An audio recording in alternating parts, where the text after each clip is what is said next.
Master CVV. నమస్కారం.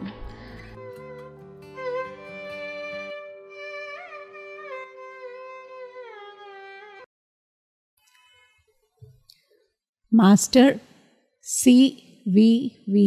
నమస్కారం. ఇవాళ మనం తాతగారి సావిత్రిలో జీవితము బాగోగులు అనే చాప్టర్లో ఆయన సబ్ హెడ్డింగ్ పూలబాట అని పెట్టి చెప్తున్న దాంట్లో రెండవ భాగంలోకి వచ్చాము. మనం ఆల్రెడీ వేటూరి ప్రభాకర శాస్త్రి గారు లాంటి గురువులు ఈ భూమి మీద వచ్చినప్పుడు ఈ బ్రహ్మన్ని మనం కూడా తెలుసుకోవడానికి ఎలా సంభవం అవుతుంది వాళ్ళ దయ వల్ల అనే తాతగారి ప్రార్థనతోటి నమస్కారంతో ఈ సెక్షన్ ప్రారంభమైంది. ఇప్పటి వరకు చాలా సంశయాల్లో నుంచి అటువంటి గురువుల సహకారంతో కొన్నింటికి సమాధానాలు మనం తెలుసుకుంటూ ఉన్నామని, ఇది పూలబాట అవ్వాలంటే ఎలా ముందుకు సాగాలి అనేదే ఇందులో చెప్తూ ఉన్నారు. ఇక్కడ మనకిప్పటి వరకు ఉన్న కొన్ని సంశయాలు, మనకి అంటే మామూలుగా నాకైతే ఇటువంటి సంశయాలే రావు. భూమే భ్రమిస్తూ ఉంటే దాని మీద మనకి భ్రమ కలగటం అనేది ఒక వింత అని తాతగారు చాలా చమత్కారంగా చెప్పారు. ఫిక్స్డ్ మొబిలిటీ గురించి తాతగారు ఏం చెప్తున్నారో చదువుతూ నిన్న ఆపాము. ఫిక్స్డ్ మొబిలిటీ అంటే ఒకే రకంగా తిరుగుతోంది భూమి, అవునా కదా? అదే చక్రంలో, అదే సర్కిల్లో, అదే సూర్యుడి చుట్టూ అలాగ తిరుగుతూ ఉంది. మన జీవితాలు కూడా అదే చక్రభ్రమణం, అంటే పుట్టడం, పెరగటం, మరణించటం. ఏ జీవికైనా సరే ఇదే చక్రం. ఇది ఫిక్స్డ్ మొబిలిటీ. అంటే దీని నుంచి, ఈ మొబిలిటీ నుంచి మనకు ముందుకెళ్ళటానికి కావాల్సిన స్థిరత్వం మనకి లేదు అని అనుకుందాం ఒక రకంగా చూస్తే. దీని గురించే ఎంతోమంది ఆలోచిస్తూ ఉన్నారు. మనం ఒక్కళ్ళం కాదు, మన పూర్వీకుల్లో ఋషులు మునుల దగ్గర నుంచి నేను చెప్పినంత ఇంత సింపుల్గా కాకుండా వాళ్ళు చాలా తీవ్రంగా మీమాంస, వేదాల్లోనూ ఋగ్వేదం యజుర్వేదం అన్నింట్లోనూ ఏది సత్యం, ఏది స్టేబుల్, ఏది అన్స్టేబుల్ అనే దాని మీద చాలా చాలా చర్చలు ఉన్నాయి. ఫిక్స్డ్ మొబిలిటీ ఇది ఒక ప్రశ్నయే అగుచున్నది. ఏమిటి, ఎందుకు ఈ ఫిక్స్డ్ మొబిలిటీ? చలతి అచలతి అని వేదము, ఇది అంతయు చెలించును అచలత అనుకొనవలెను, చెలింపని త్రిప్పులు తప్పని తిప్పలు అనుకొనవలెను, రెండును కాదో ఒక్కటో, నిశ్చలముగా నుండు ప్రకృతి ధర్మములు అను నియమములు ఏమీయూ మారవు, అవునా కదా? ప్రకృతి నియమాలేవి మారగా మనం ఇప్పటి వరకు చూడలేదు. ప్రకృతి క్షణక్షణము మారుతున్నది. ఇది చలము అచలము ఏకము. అంటే చూడబోతే ఈ మొబిలిటీ ఏమిటి, ఈ ఫిక్స్డ్నెస్ ఏంటి ఈ మొబిలిటీలో? ఎందుకు ఈ ఫిక్స్డ్నెస్? ఈ ఫిక్స్డ్నెస్ని ఎలా దాటుతాం? ఈ మొబిలిటీ ఏమిటి అనేలాంటి చర్చ, ప్రశ్న ఒక ప్రశ్నగానే ఉండిపోతూ వస్తోంది. ఇంకా ఫిక్స్డ్ మొబిలిటీ అనే విషయమును ఎవర్ లాస్టింగ్ చేంజ్ అని కొంతమంది అంటారు. ద చేంజ్ ఈజ్ చేంజ్లెస్ అని ఇంకొంతమంది అంటారు. The only thing that is constant is change అని కూడా మనం అంటూ ఉంటాం. అంటే ఈ సృష్టిలో ఏది ఉన్నది ఉన్నట్టుగానే ఉండదు. బాలుడు బాలుడుగానే ఉండిపోడు. బాలుడు మారతాడు, యవ్వనంలోకి వస్తాడు, తర్వాత వృద్ధుడవుతాడు, పోతాడు. కాబట్టి సృష్టిలో మనం చూస్తే చేంజ్ అనేది ఒకటే కాన్స్టెంట్ అనేది మామూలుగా మనందరం అనుకుంటూ ఉంటాం. ద చేంజ్ ఈజ్ చేంజ్లెస్, అదే సత్యం అనేలాగా కూడా దీనికి రకరకాల అర్థాలు చెప్పుకుంటూ ఉంటారు. ఇక్కడ ఒక చిన్న కథ నిన్నను మనం ఇక్కడి నుంచే మొదలు పెడదాం అనుకున్నాం. ఇట్లు పలు తెరగులుగా ఈ ఫిక్స్డ్నెస్ ఏంటి, ఈ మొబిలిటీ ఏమిటి, ఇదంతా కూడా ఒక లీల అనుకోవాలా, ఒక మాయ అనుకోవాలా? ఈ మాయ ఏంటైతే భగవంతుడు అచంచలుడు అంటారు, స్థిరం, ఆయనకి ఎటువంటి మార్పులు లేవంటారు. మరి ఇది ఎప్పుడూ మారిపోతూ ఉంటుంది. మార్పే దీని సహజం. మారకుండా ఉండదు. మరి భగవంతుడు ఎక్కడున్నాడు అనేలాంటి ప్రశ్నలు ఎప్పుడూ ఉన్నాయి. దీనికి ఈ విషయమున change is changeless, fixed mobility అంటే ఈ ప్రకృతి మాయ దీని గురించిలాగా శ్రీ అరవిందులు చెప్పినట్లు ఒక కథ విన్నాను. తాతగారు మనకి ఇక్కడ ఒక కథ చెప్తున్నారు.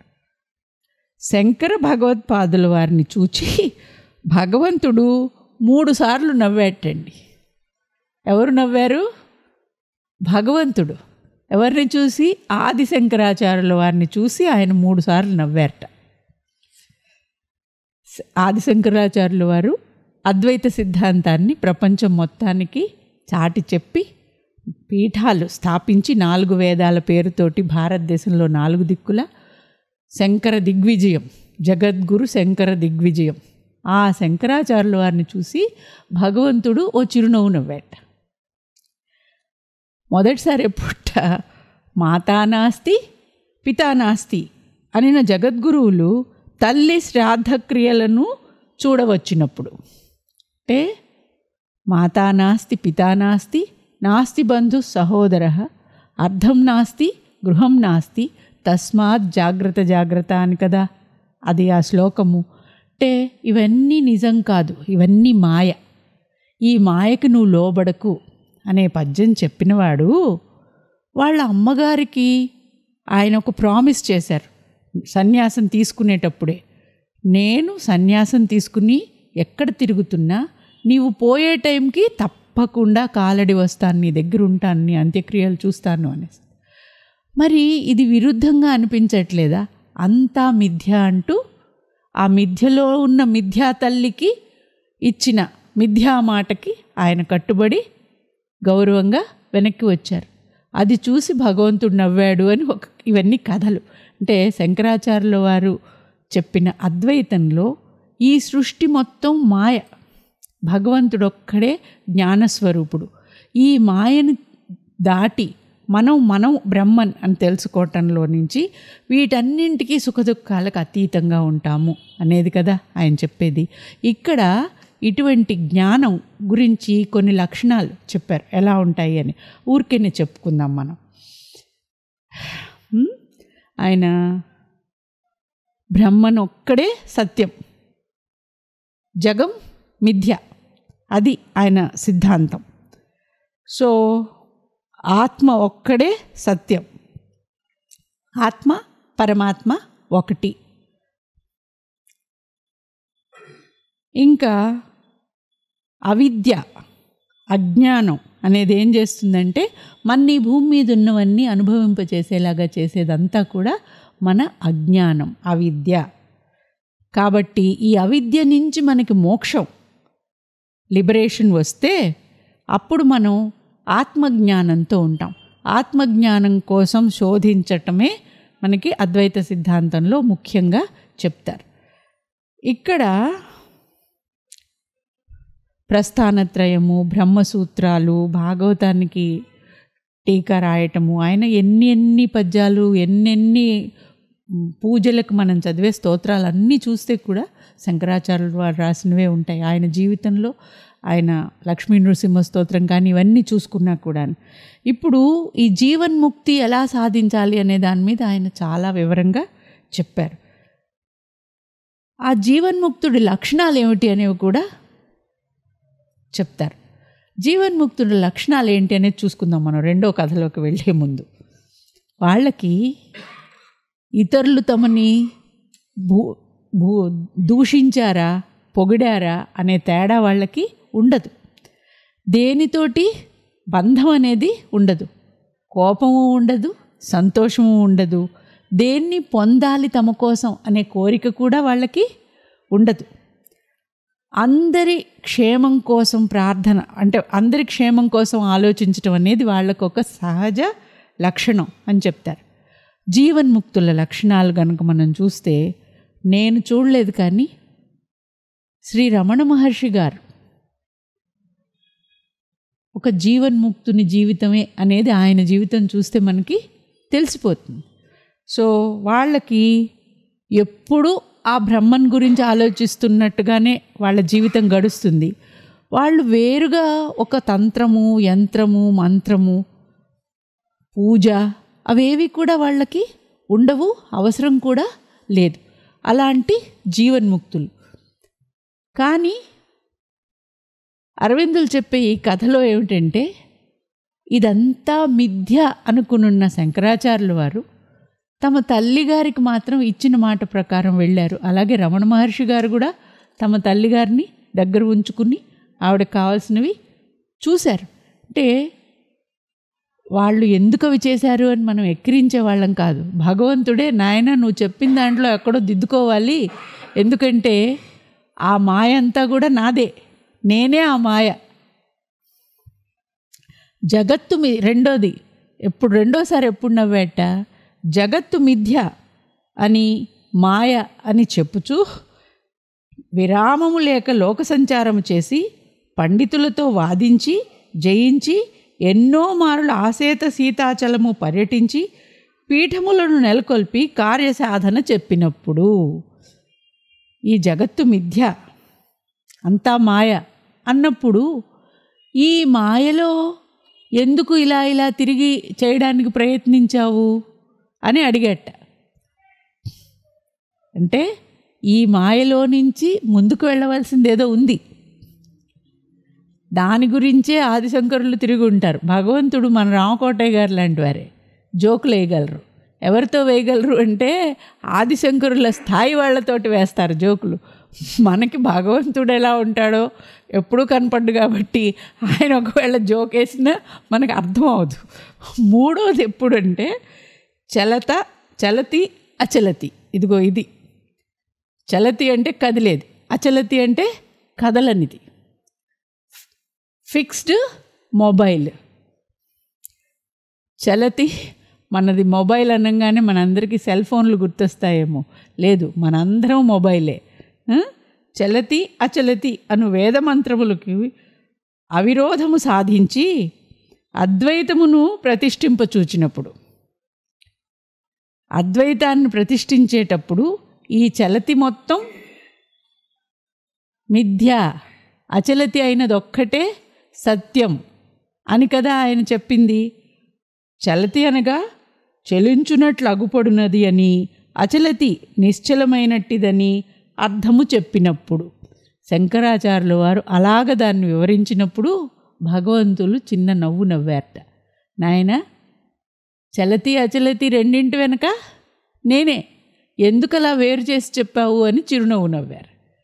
దీనికి మనం ఎక్కువ కష్టపడక్కర్లేకుండా తాతగారే మనకు అన్ని సంశయాలు తీర్చేలాంటి ఇంకొక పద్యంలో నుంచి మన ముందుకు తీసుకెళ్తున్నారు. లేదంటే నాకైతే దీని గురించి ఎక్కువ వివరాలు చెప్పేటంత జ్ఞానం లేదు, కానీ మనకు ఎలా అర్థం అవ్వాలో దాన్ని ఇక్కడ తాతగారే మనకి చెప్పారు. ఈ భూమి మీద మనకి కనపడేదంతా కదిలిపోతోంది కాబట్టి ఇదేది సత్యం కాదు అని కాదు. This is also true, that is also true. ఇందులకు మంత్రం ఏమిటంటే జలఘటాదులందు చంద్రసూర్యాదులు కానబడుచు గాలి కదలు భంగి. భాగవతంలో ఏం చెప్పారంటే ఆ అచలుడైన భగవంతుడు ఎప్పుడు చెల్లిస్తాడు అంటే మనందరిలోనూ రిఫ్లెక్ట్ అవుతాడు కదా. ఎలా అంటే చంద్రుడు సూర్యుడు వేరే వేరే కుండల్లో లైట్ పడ్డప్పుడు గాలికి ఆ బింబం కదులుతుంది. ఆ బింబం కదిలినంత మాత్రాన సూర్యుడు కదిలినట్టు కాదు, చంద్రుడు కదిలినట్టు కాదు. ఈ గాలికి వచ్చిన కదలికలకి ఈ నీరు కదిలినప్పుడు, నీటిలో ప్రతిబింబించు చంద్రాది గ్రహములు నీరు కదిలినప్పుడు కదులుచున్నట్లుండును. ఆ గ్రహాలు కదులుతున్నట్టుగా మనకి అనిపిస్తాయి, కానీ అసలు కదలవు. ఇచట జలము ఒకటి, గ్రహము రెండు అద్వైతమునకు సాక్షాత్ విరోధములు. అద్వైత సిద్ధాంతంలో ఇవన్నీ కూడాను లేవు, కానీ రెండును ఒకటియే. ఈ సృష్టి అందు కదలుచున్నది అంతయు బ్రహ్మమే, నిశ్చలముగా ఉండునట్టి భాగము కూడా ఆ బ్రహ్మమే.